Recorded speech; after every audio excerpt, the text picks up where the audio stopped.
आज हम राजस्थान की जो प्रागैतिहासिक सभ्यताएं हैं उनको शुरू करने जा रहे हैं, जिनके अंदर जैसे कि बहुत सारी सभ्यताएं हो गई अपने पास। कालीबंगा सभ्यता है, गणेश्वर सभ्यता, बालाथल, बेराट, गिलूंड जैसे बहुत सारी सभ्यता हो गई। पर आज का हमारा जो मेन फोकस रहेगा वो कालीबंगा सभ्यता पर रहेगा। सबसे पहले देखा जाए तो ये देखिए, कालीबंगा जो सभ्यता है वो राजस्थान की सबसे प्राचीन सभ्यताओं में से एक है। यानी कि जो कालीबंगा सभ्यता है वो राजस्थान की सबसे प्राचीन सभ्यता है। राजस्थान की और सिंधु घाटी सभ्यता के ये समकालीन मानी जाती है। यानी कि सिंधु घाटी सभ्यता है उसके अंदर बहुत सारे स्थल खोजे गए हैं, जिनके अंदर जो कालीबंगा जो अपने राजस्थान के अंदर पड़ता है वो भी एक स्थल है जो सिंधु घाटी सभ्यता के काल का ही है, उसके समकालीन है, पर राजस्थान की ये सबसे प्राचीन सभ्यता मानी जाएगी। ये भारतीय सभ्यता के विकास में महत्वपूर्ण योगदान दिया है इसने। तो इसके अंदर हम देखते हैं, ये इसके अंदर अपन देखते हैं जो कालीबंगा सभ्यता है। आज हम स्टार्ट कर रहे हैं राजस्थान की प्रागैतिहासिक सभ्यता, जिनके अंदर सबसे पहले हम बात करते हैं अपनी कालीबंगा सभ्यता। सबसे पहले सबसे इम्पोर्टेंट बात कि कालीबंगा सभ्यता है वो राजस्थान की। बात करें राजस्थान की तो राजस्थान की बहुत सारी सभ्यताएं, जैसे कि हम बहुत बार पढ़ चुके हैं राजस्थान की सभ्यताओं के बारे में।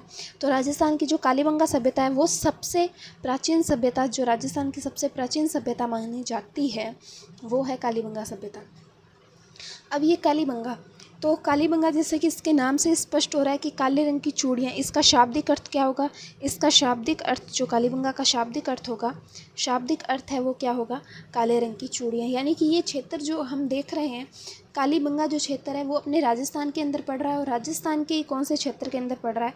राजस्थान का जो अपना ज़िला है हनुमानगढ़, राजस्थान का जो अपना ज़िला है हनुमानगढ़ उसके अंदर पड़ रहा है।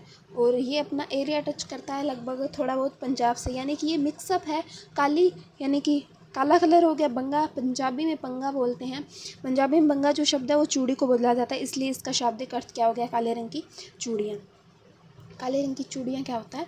कालीबंगा। यानी कि इसका जो नाम उठाया गया वो वहाँ पे जो कालीबंगा सभ्यता के अंदर अपने को जो काले रंग की चूड़ियाँ मिली है उसके कारण इसका नाम कालीबंगा कर दिया गया। ठीक है, तो इसके अंदर हमने सबसे पहले देखा कि कालीबंगा सभ्यता क्या है। यानी कि ये सिंधु घाटी सभ्यता के समकालीन है और राजस्थान के अंदर राजस्थान की जो सबसे प्राचीन सभ्यता है वो ही अपनी कालीबंगा है। तो कालीबंगा सभ्यता का शाब्दिक अर्थ हो गया है। शाब्दिक अर्थ के बाद में अगर अपन देखें, शाब्दिक अर्थ के बाद में कालीबंगा शब्द, कालीबंगा शब्द इसका शाब्दिक अर्थ हो गया काले रंग की चूड़ियाँ। काले रंग की चूड़ियाँ शाब्दिक अर्थ है। इसके बाद में हम अगर देखें कि जो कालीबंगा सभ्यता है ये कौन सी नदी के किनारे है, कुछ चीज़ें अपन जो इस हिसाब से पढ़ रहे हैं कि ताकि शाब्दिक जो कर्म वाइज जो चीज़ें चलेगी ना उससे ज़्यादा क्लैरिटी रहेगी। जैसे कि कालीबंगा, कालीबंगा का सबसे पहले हमने अर्थ देख लिया, उसके बाद में ये किस नदी के किनारे या कांटे पर स्थित है। किनारा या कांटा आप शब्द में कन्फ्यूज मत होइएगा, अगर किनारा दिया होगा तो वही किनारा ही होगा, अगर कांटा दे दे तो यानी कि किस नदी के किनारे या कांटे एक ही बात है। यानी कि कांटा दे दे या किनारा दे दे एक ही बात है। तो हनुमानगढ़ के अंदर पड़ रही है कालीबंगा है, वो हनुमानगढ़ के अंदर पड़ रहा है। पीलीबंगा भी हनुमानगढ़ के अंदर है, तो कालीबंगा भी हनुमानगढ़ के अंदर है।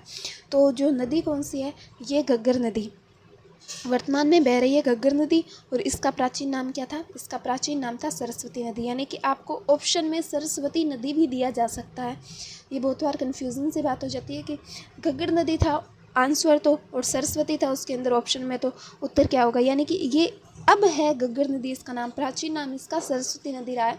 तो ऑप्शन में ये दोनों आप दोनों याद करके जाएंगे। यानी कि घग्गर नदी का प्राचीन नाम क्या रहा है? सरस्वती नदी। यानी कि अगर हम देखें, अगर हम इस प्रकार से देखें कि कालीबंगा, कालीबंगा को हमने देखा तो कालीबंगा जो है, कालीबंगा किस नदी के किनारे स्थित है? सबसे पहले हम इसका अर्थ देख लें। इसका अर्थ देखें तो कालीबंगा का शाब्दिक अर्थ है वो क्या है? वो है काले रंग की चूड़ियाँ। काले रंग की चूड़ियाँ यानी कि कालीबंगा, काले रंग की चूड़ियाँ, कालीबंगा, काले रंग की चूड़ियाँ। अर्थ स्पष्ट हो गया। अर्थ के बाद में हमने देखा कि ये किस नदी के किनारे स्थित है। किस नदी के किनारे स्थित है? तो ये अपने घग्गर नदी के किनारे स्थित है। और जैसा कि आपको पता है घग्गर नदी, इसका वर्तमान नाम घग्गर नदी है, प्राचीन नाम क्या रहा है इसका? सरस्वती नदी। सरस्वती नदी और घग्गर नदी पड़ती है अपने हनुमानगढ़ के अंदर। यानी कि हमने अभी तक क्या जाना कि इसका शाब्दिक अर्थ क्या है? काले रंग की चूड़ियाँ। कालीबंगा का कौन सी नदी के किनारे है? घग्गर नदी, जिसका वर्तमान नाम घग्गर नदी है, परंतु इसका प्राचीन नाम जो है वो सरस्वती नदी रहा है। ये हनुमानगढ़ के अंदर पड़ रहा है। यानी कि स्थान भी पता चल गया क्या है? हनुमानगढ़। अब इसकी देखो सबसे इम्पोर्टेंट बात, एक तो चीज़ काले रंग की चूड़ियाँ, यानी कि इसका जो शाब्दिक अर्थ है वो बहुत ही कॉमन है। कालीबंगा पढ़ते ही अपने को पता चल जाता है कि शायद इसका अर्थ काले रंग की चूड़ियाँ ही रहा होगा। ठीक है, नदी इम्पोर्टेंट है। उसके बाद में इसकी खोज कब हुई, इसकी खोज, ये खोज करता, उत्खनन करता, ये चार चीज़ें आपको कंफ्यूज कर सकती है। इनको जैसे आप लाइन वाइज एक क्रम वाइज लिखेंगे ना, जिस प्रकार से याद करेंगे उससे ज़्यादा क्लैरिटी रहेगी। जैसे खोज इसकी 1951 से 52 के अंदर हुई थी, 1951 से 52 के अंदर कालीबंगा की खोज हुई है। अब इसके खोज हो गई तो इसके खोज करता, इसके नीचे लिख लीजिए, खोज हो गई तो इसके खोज करता जो थे अमलानंद घोष, ऐसे याद कीजिए, अमलानंद घोष। खोजकर्ता कौन थे, अमलानंद घोष। यानी कि कालीबंगा जो हमने देखा, इसका अर्थ काले रंग की चूड़ियाँ, घग्गर नदी के किनारे या सरस्वती नदी के किनारे हनुमानगढ़ के अंदर। खोज 1951 से 52 के अंदर होती है। खोज करता है अमलानंद घोष। उसके बाद में हम देखते हैं कि इसका उत्खनन कब हुआ और उत्खनन करता कौन है। इसका देखिए उत्खनन, इसका जो उत्खनन होता है वो होता है 1961 से 69 के बीच में। और उत्खनन करता दो व्यक्ति होते हैं जिनको इस नाम से जाना जाता है, बीवी लाल बीके थापर, बीवी लाल बीके थापर, बीके थापर, यानी कि ब्रजवासी लाल बालकृष्ण, बाल और कृष्ण थापर, है ना। तो कालीबंगा सभ्यता की जो खोज है वो 1951 से 52 के अंदर होती है। जैसा कि हमने देखा, कालीबंगा सभ्यता की खोज 1951 से 52 के अंदर होती है। खोजकर्ता अमलानंद घोष है। उत्खनन 1961 से 69 के बीच में होता है। खोजकर्ता बीवी लाल बीके थापर, यानी कि ब्रिजवासी, ये बी ब्रिज को कर रहा है, ये है ब्रिज और ये है वासी, ये है लाल, यानी कि बीवी लाल बीके थापर, ये बी के बाल कृष्ण थापर, इस प्रकार से इनका पूरा नाम हो जाएगा। ठीक है, तो कॉमन सी बात हो गई, खोज हो गई, खोजकर्ता हो गए और इसका जो अर्थ है वो भी हो गया। यानी कि मोस्ट इम्पोर्टेंट जो चीज़ें हैं बड़ी बड़ी, यानी कि हमने इनका पता कर लिया है क्या है कालीबंगा। कुल मिला के कालीबंगा का शाब्दिक अर्थ पता चल गया है, घग्गर नदी के किनारे है। अर्थ तो कॉमन सी बात है, खोज हो गई, खोजकर्ता हो गए, उत्खनन हो गया, उत्खननकर्ता हो गए। अब एक इम्पोर्टेंट सी बात है जो आप ध्यान में रखिएगा कि जो कालीबंगा की जो सर्वप्रथम जानकारी है, कालीबंगा की जो अपना कालीबंगा है उसकी सर्वप्रथम जानकारी किसके द्वारा दी गई थी। कालीबंगा की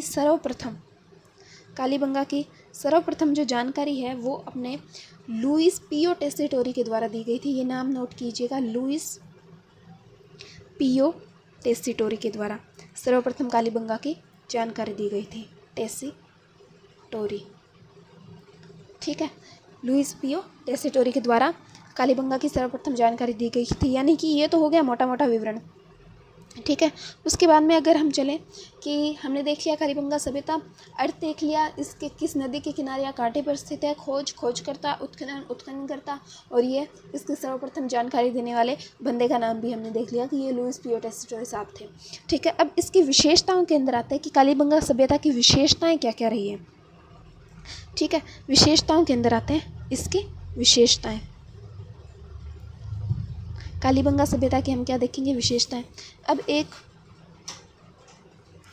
बात आप ध्यान में रखिए, एक ट्रिक मान लीजिए इसको कि आप सबसे पहले क्या देखेंगे, विशेषताएं भी हम क्रम वाइज देखेंगे 1 2 3 नंबर के हिसाब से, पर एक ट्रिक मान लीजिए, आप ये ट्रिक समझ के चलिए इसको कि आप सबसे पहले क्या देख लीजिएगा, ये कॉन्सेप्ट याद रखिएगा, 2 3 5 6 और 7, इस चीज़ को लेकर चलिएगा। यानी कि विशेषताओं के अंदर हम सबसे पहले इन चीज़ों को देखेंगे, ये चीज़ क्या है। ठीक है, तो दो से क्या है कि जो कालीबंगा सभ्यता है उसके जो नगर थे ना, कालीबंगा सभ्यता के नगर थे वो 2 पार्ट में डिवाइड थे। ठीक है, 2 पार्ट में डिवाइड, दो पार्ट में डिवाइड थे नगर कालीबंगा सभ्यता के। 2 पार्ट कौन कौन से थे, 2 पार्ट इसके जो थे, एक तो था पूर्वी भाग, एक था पश्चिमी भाग। पूर्वी भाग जो था वो जन आवास था और जो पश्चिमी भाग था वो दुर्गीकृत था, यानी वहाँ पे किले वगैरह इस प्रकार की संरचना बनी हुई थी। ये क्या था? दुर्गीकृत था। यानी कि दो से क्या क्लैरिटी हो गई अपने को, यहाँ पे दो दो कौन कौन सी चीज़ें थी, यानी कि कालीबंगा सभ्यता के जो नगर थे वो दो पार्ट के अंदर डिवाइड थे, इस दो पार्ट के अंदर डिवाइड थे। ठीक है, कालीबंगा सभ्यता के नगर दो पार्ट के अंदर डिवाइड थे। कौन कौन सा? एक तो पूर्वी हो गया, एक पश्चिमी हो गया। पूर्वी के अंदर अपने जनावास आ गया, पश्चिम के अंदर अपने दुर्गीकृत आ गया। ठीक है, और एक दो के अंदर का कॉन्सेप्ट एक और आता है, वो है कि ये जो कालीबंगा सभ्यता है इसको ये ध्यान में दीजिएगा, नोट कर लीजिएगा, इसको क्या कहा जाता है? दोहरे परकोटे की सभ्यता कहा जाता है। दोहरे परकोटे की सभ्यता कौन सी हो गई? कालीबंगा सभ्यता। ठीक है, ये ऑब्जेक्टिव में पूछा जा सकता है कि दोहरे परकोटे की सभ्यता निम्न में से कौन सी है, तो कालीबंगा सभ्यता दोहरे परकोटे की हो गई सभ्यता। ठीक है, हमने देख लिया दो का कॉन्सेप्ट। अब देखते हैं ये जो अपने तीन है इसका कॉन्सेप्ट क्या है। तीन का कॉन्सेप्ट देखें तो तीन इस प्रकार से आप देख लीजिएगा, यानी कि इसको पहले ये ट्रिक लिखिएगा, उसके बाद में सेम जैसे मैं करवा रही हूँ उस प्रकार से आप करेंगे तो आपको ये आसानी से याद हो जाएगा। ठीक है, 2 नंबर की हमने चीज़ें देख ली। अब तीसरा देखो, तीसरा क्या है कि जो कालीबंगा सभ्यता है ना, उसको सिंधु घाटी की, जो सिंधु घाटी सभ्यता है, ठीक है, सिंधु घाटी सभ्यता की तीसरी राजधानी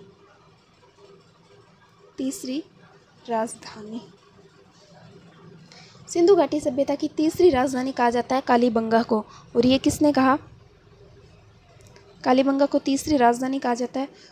और ये जो सिंधु घाटी सभ्यता की तीसरी राजधानी है, ये कालीबंगा को किसने कहा? ये कहा है डॉक्टर दशरथ शर्मा ने।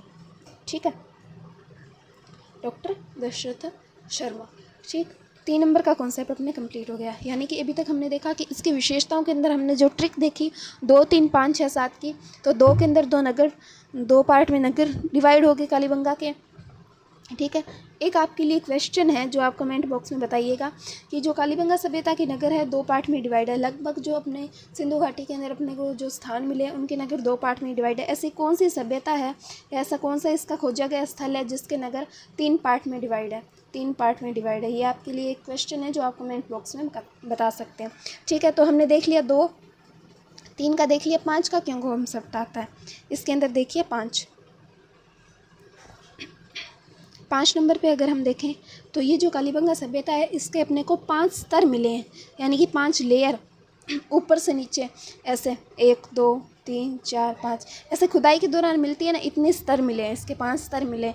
इसके जो 2 स्तर हैं, 2 स्तर जो इसके हैं वो तो हड़प्पा से पूर्व के हैं, यानी कि हड़प्पा जो सिंधु घाटी सभ्यता है उससे पहले के हैं, हड़प्पा से पूर्व के। और जो 3 स्तर है इसके वो हड़प्पा के लगभग समकालीन है। ठीक है, यानी कि 5 का कॉन्सेप्ट के कंप्लीट हो गया। उसके बाद में 6 नंबर पे, इसके 6 नंबर पे क्या होता है? 2, 3, 4 इसके अंदर है नहीं, मिसिंग है 5 नंबर पे। अब 6 नंबर पे देखो, 6 नंबर पे क्या है? 6 नंबर पे इसके क्या है? यहाँ से हमें कालीबंगा सभ्यता से हमें क्या मिला है? कालीबंगा सभ्यता से हमें एक बच्चे की खोपड़ी मिली है, एक बच्चे की खोपड़ी मिली है। ठीक है, और उस बच्चे की खोपड़ी के अंदर क्या है? 6 छेद हैं। बच्चे की खोपड़ी के अंदर 6 छेद हैं। इसी को क्या माना जाता है? इसी को शल्य चिकित्सा का प्रमाण माना जाता है कि शायद उस टाइम पे भी ऑपरेशन टाइप का कुछ सिस्टम रहा होगा, ऑपरेशन किए जा सकते होंगे। ठीक है, शल्य चिकित्सा का प्रमाण। और ये जो शल्य चिकित्सा के प्रमाण है ये पूरी सिंधु घाटी सभ्यता में, नोट कीजिएगा इस बात को, शल्य चिकित्सा के जो प्रमाण हैं पूरी सिंधु घाटी सभ्यता में, पूरी सिंधु घाटी सभ्यता के अंदर शल्य चिकित्सा के जो प्रमाण हैं वो केवल और केवल अपनी ही कालीबंगा से मिले हैं। केवल कहाँ से मिले? अपनी कालीबंगा सभ्यता से। ठीक है, शल्य चिकित्सा के प्रमाण कालीबंगा सभ्यता से मिले हैं। ठीक है, और 7 नंबर का क्या कॉन्सेप्ट है? 7 नंबर का देखिए, 7 नंबर का 7 क्या चीज़ें हैं इसके अंदर? ठीक है, 7 है अपने इसके अंदर 7 है, जो 7 है वो है 7 हमें यहाँ से हवन कुंड या फिर हम इनको बोल सकते हैं अग्निवेदिकाएँ हमें यहाँ से 7 संख्या, यानी 7 हमें अग्निवेदिकाएँ या हवन कुंड टाइप के कोई सिस्टम रहा होगा जिस पे ये पूजा पाठ वगैरह का सिस्टम होगा जिसके अंदर ये हवन करते होंगे, या इस प्रकार की कुछ संरचना, जैसे कि आज भी हमारे पूजा पाठ में यूज़ ली जाती है, उस प्रकार की कोई संरचना रही होगी। वो मात्रा है उसकी 7, यानी कि वो हमें 7 प्रकार में मिल गई है। ठीक है, तो ये कॉन्सेप्ट क्लियर हो गया अपने। कौन सा?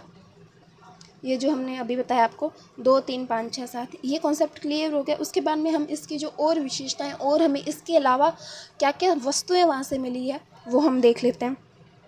कॉमन सी चीज़ें होती हैं, बहुत बार पढ़ भी चुके हैं। कालीबंगा सभ्यता लगभग बहुत पढ़ी जा चुकी है। ठीक है, कालीबंगा सभ्यता के अंदर अगर हम विशेषताओं के अंदर और देखें तो उसको आप उस कॉन्सेप्ट के हिसाब से कीजिएगा, ट्रिक के हिसाब से। उसके बाद में आप 1 नंबर पे फिर से लगाइएगा और फिर से ये जो विशेषता है उसको अलग से लिखिएगा। हमें यहाँ पे कालीबंगा सभ्यता से समकोण पर सड़कें मिली है। समकोण पर सड़कें हमें सिंधु घाटी सभ्यता से मिली है। समकोण पर क्या मिली है? सड़कें, यानी कि ये ग्रिड पत्ती के अनुसार से जो बनाई गई थी सारी सड़कें हैं वो समकोण पे इधर से निकल रहे हैं, इधर से निकल रहे हैं, कहाँ भी देखो वो समकोण पर हमें सड़कें मिल जाएगी। समकोण पर हमें सड़कें मिल जाएंगी। ठीक है, समकोण पर सड़कें मिल गई है। इसके बाद में समकोण पर सड़कें मिली तो समकोण की और क्या चीज़ मिली? समकोण की अगर देखा जाए तो पहले ही समकोण पर हमें सड़कें मिल गई। उसके बाद में हमें हल से समकोण पर जुते हुए खेत के साक्ष्य मिले हैं। जुता हुआ खेत है ये समकोण पे, हल से जुता हुआ खेत, यानी कि कालीबंगा सभ्यता से एक तो हमें समकोण पे सड़कें मिली है, दूसरा हल से समकोण पर जुते हुए खेत के साक्ष्य मिले। अब आपके लिए एक क्वेश्चन फिर से आता है, आप हमें बॉक्स में बताइएगा कि हमें जहाँ कालीबंगा सभ्यता से हल से समकोण पर जुते हुए खेत के साक्ष्य मिले हैं तो हमें हल से रिलेटेड जो मिट्टी का हल है उसके साक्ष्य कौन सी सभ्यता से या कौन से स्थल से मिले हैं, ये आपके लिए एक क्वेश्चन है। आपके लिए इस वीडियो के अंदर 2 क्वेश्चन बता दिए गए हैं, आप कमेंट बॉक्स में ज़रूर बताइएगा। उसके बाद में हम आगे चलते हैं 3 नंबर पे हम क्या देखते हैं। अब देखो आपको किस प्रकार का कॉन्सेप्ट बना के दिया जा रहा है। यहाँ पे समकोण पे सड़कें मिल गई, उसके बाद में समकोण का ही आगे हमें क्या मिला है? हल से जो जुते हुए खेत के साक्ष्य हैं वो हमें मिल गए। उसके बाद में हल यानी कि ज़मीन का एरिया आ गया, ज़मीन में क्या होगी कि फसलें, तो अब फसलें कौन कौन से मिली? तो हमें वहाँ से गेहूँ, जो बाजरा आदि के अवशेष मिले हैं, इनके क्या मिले हैं? अवशेष मिले हमें। ठीक है, उसके बाद में इनके अवशेष मिल गए। उस टाइम पे हमें कपास का भी अवशेष मिला है। कपास को क्या कहा जाता था उस टाइम पे? सीडन कहा जाता था, कपास को सीडन। ठीक है, ये अन्न मिल गया तो हमें एक क्या मिल जाएगा? अन्नागार भी मिल जाएगा, यानी इनको रखने का स्थान। ठीक है, अन्नागार मिल गया। अब अन्न मिल गया है तो आगे देखो, अन्न को बनाने के लिए कोई बर्तन भांडे भी तो चाहिए होंगे, नॉर्मल भाषा में जैसा हमारे कहा जाता है। तो हमें यहाँ पे क्या मिलेगा? अन्न मिल गया है, खेत मिल गया, उसके अंदर अन्न बो लिया, मिल गया, अन्नागार मिल गया। अब हमें क्या मिलेंगे? मृदभांड मिलेंगे। मृदभांड 2-3 कलर के मृदभांड मिले, यानी कि ये बर्तन है मिट्टी के बने हुए। ठीक है, जो काले और भूरे रंग के मृदभांड मिल गए, एक लाल रंग के मृदभांड मिले जिन पे सफ़ेद और काले रंग से कुछ रेखा चित्र बनाए गए। जैसे कि आज डिज़ाइन नहीं बनाते हम नॉर्मल, जैसे अभी तो मिट्टी के क्या बर्तन रहे हैं, घड़े के अलावा शायद कुछ नहीं रहा होगा, बहुत कम मिट्टी के बर्तन हैं, जैसे उस पर कुछ भी चित्र बना देते हैं, पेंटिंग वगैरह बना देते हैं, उस प्रकार से लाल रंग के तो मृदभांड है पर उन पर काले और सफ़ेद रंग के रेखा चित्र टाइप कुछ बनाए गए हैं। ठीक है, बर्तन मिल गए। अब खाना पकाने के लिए आगे क्या चाहिए होगा? ठीक है, बर्तन मिल गए तो हम क्या कर लेते हैं, हमें कुओं के साक्ष्य मिल गए, गोल कुओं के साक्ष्य, पानी का स्रोत मिल गया, कुओं के भी हमें वहाँ से साक्ष्य मिल गए हैं। ठीक है, उसके आगे अपन देखें तो कुओं के साक्ष्य मिल गए, यानी कि खाने का सारा सामान आ गया। अब पकाएं किस पे खाना? तो हमें वहाँ से क्या मिला है? वहाँ से हमें चूल्हे के साक्ष्य मिले हैं। वहाँ के चूल्हे जो होते थे ना, तंदूर की भांति के होते थे। तंदूर देखा होगा आपने, नहीं देखा है तो आप फ़ोटो सर्च कर लीजिएगा, मिल जाएगा आपको। अपने किसी बड़े बुज़ुर्ग से पूछ लीजिएगा, तंदूर बहुत कॉमन है, वो आपको बता दें कि यानी कि वहाँ के जो चूल्हे हमें मिले वो तंदूर की भांति के होते थे। ठीक है, उसके बाद में ये कॉन्सेप्ट कंप्लीट हो गया। उसके बाद में देखते हैं, खाने पीने की बात हो गई। अब अपने देख लेते हैं कि मकान वहाँ के कैसे थे। वहाँ पे हमें पक्की और कच्ची दोनों ईंटों के मकान मिले हैं।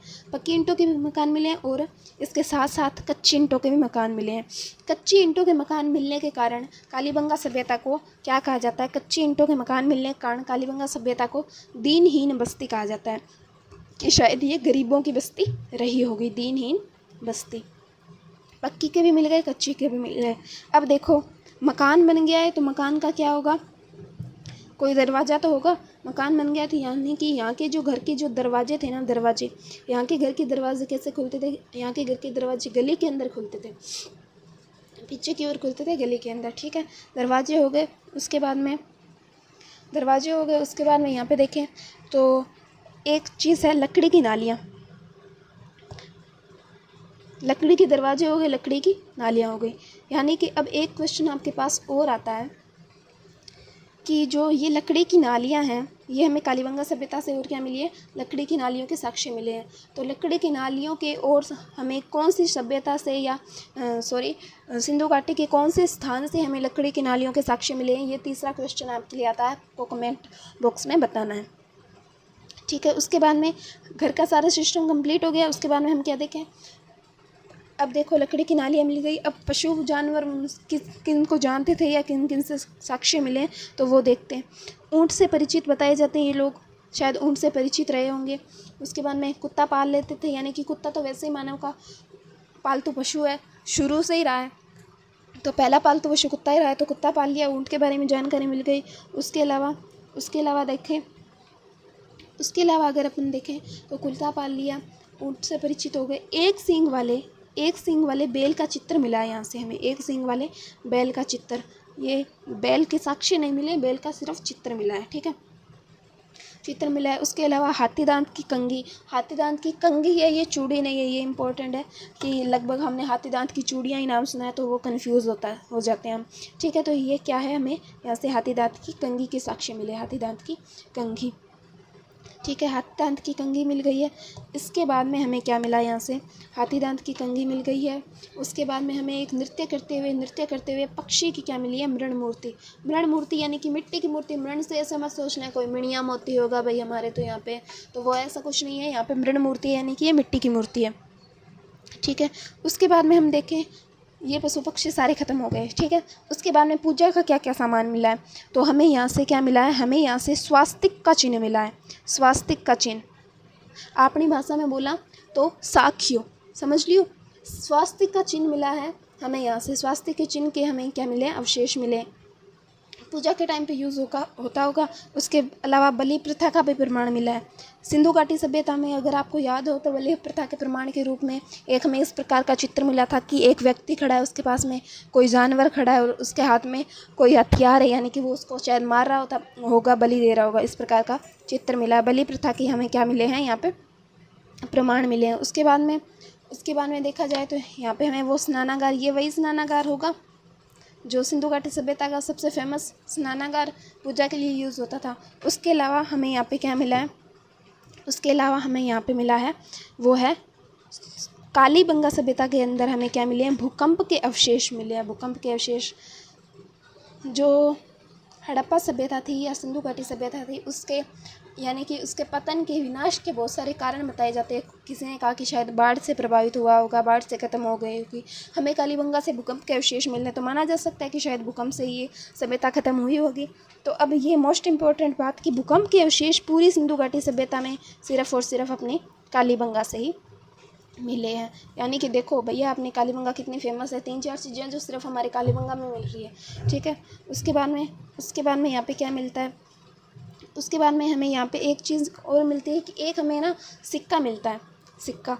इसके अंदर, इस सभ्यता के अंदर हमें एक क्या मिला, सिक्का। सिक्के के दो पहलू, यानी कि इसकी दो तरफ है, दो साइड है उसकी। तो एक साइड पे तो एक महिला को नाम दे दिया है कुमारी देवी, महिला को नाम दे दिया कुमारी देवी, और दूसरी तरफ उस पर एक व्याघ्र का क्या है, चित्र अंकित है। इस प्रकार का एक सिक्का मिला है जिसपे एक साइड एक औरत का चित्र है, एक साइड एक व्याघ्र का चित्र है, ठीक है।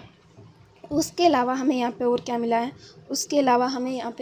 है, हमें यहाँ से एक लिपि प्राप्त हुई है। लिपि, यह मोस्ट इम्पोर्टेंट, कालीबंगा सभ्यता से हमें जो लिपि मिली है उस लिपि को क्या नाम दिया गया है, सर्पिलाकार लिपि, बोस्टोफेदम लिपि, या हम उसको बोल सकते हैं भाव चित्रात्मक लिपि। यानी कि ये लिपि किस प्रकार की थी, इसको नाम क्या क्या दिए गए, सर्पिलाकार, बोस्टोफेदम, भाव चित्रात्मक लिपि। भाव चित्रात्मक इसका क्या रोल है भैया, इसके जो अक्षर थे ना वो कैसे थे, इमोजी टाइप के थे, यानी कि भाव प्रकट कर रहे थे वो, है ना। तो इसको क्या नाम दे दिया गया, भाव चित्रात्मक। ये लिपि जो है वो भैया अपने जो राइट से अपना जो राइट है, ये साइड अपनी राइट है, राइट से लेफ़्ट जाएगी, फिर लेफ़्ट से राइट आ जाएगी, यानी कि इस प्रकार से चलेगी। किस प्रकार से? सर्पिलाकार। यहाँ पे जो अक्षर बने हुए होंगे वो किस प्रकार के होंगे? भाव चित्रात्मक, यानी कि आज के टाइम में जो अपने मोबाइल में इमोजी वगैरह आती है ना, उस प्रकार की कोई इमोजी बनी होगी, यानी कि भाव प्रकट कर रहे हैं। इस प्रकार के वो शब्द थे जो पढ़ी नहीं गई है, कैसे पढ़ लेंगे भाई, क्या बोल रहा है ना। तो भाव चित्रात्मक लिपि है, इसको इतने नाम दे दिए गए, सर्पिलाकार, बौष्टोफेदम, भाव चित्रात्मक। ये राइट से स्टार्ट हो गई, लेफ़्ट में जाती है, फिर लेफ़्ट से राइट में आ जाएगी, ऐसे ऐसे चलेगी ये, इस प्रकार से चलेगी ये लिपि। यहाँ से यहाँ आई, यहाँ से यहाँ आई, यानी कि सर्पिलाकार ऐसे ऐसे ऐसे ऐसे घूमती रहेगी, ठीक है। उसके बाद में जो कालीबंगा सभ्यता है, हमें साक्ष्य मिले हैं कि कालीबंगा सभ्यता के अंदर जो शव होते थे ना, शव, उनको अंडाकार कब्र में दफनाया जाता था, अंडाकार कब्र में। कुछ सभ्यताओं के अंदर प्रमाण मिले हैं कि जो व्यक्ति को दफनाया जाता था गहनों या कुछ जीव जंतु के साथ में दफनाया जाता था। तो इस प्रकार इस सभ्यता में जो शव है वो अंडाकार कब्र के अंदर दफनाया जाता था। इस प्रकार से हमने देखा कि कालीबंगा सभ्यता जो है प्राचीन सभ्यता होगी। इसकी खोजकर्ता अमलानंद घोष हो गए, उत्खननकर्ता बीवीलाल विकी थापर जी हो गए। इसके बाद में हम देखिए कालीबंगा सभ्यता हनुमानगढ़ ज़िले के अंदर पड़ रही है, घग्गर नदी किनारे हैं। इस प्रकार से ये कुछ मेन इंपॉर्टेंट बातें थी जो हमने कालीबंगा सभ्यता की आज इस वीडियो के अंदर कंप्लीट की, ठीक है। इसकी विशेषताओं के अंदर कुछ ये आती है। विश्व की सबसे प्राचीन सभ्यता है कालीबंगा में समकोण पर जोते हुए खेत के साक्ष्य मिले, यह चीज़ें हमने आपको बताई।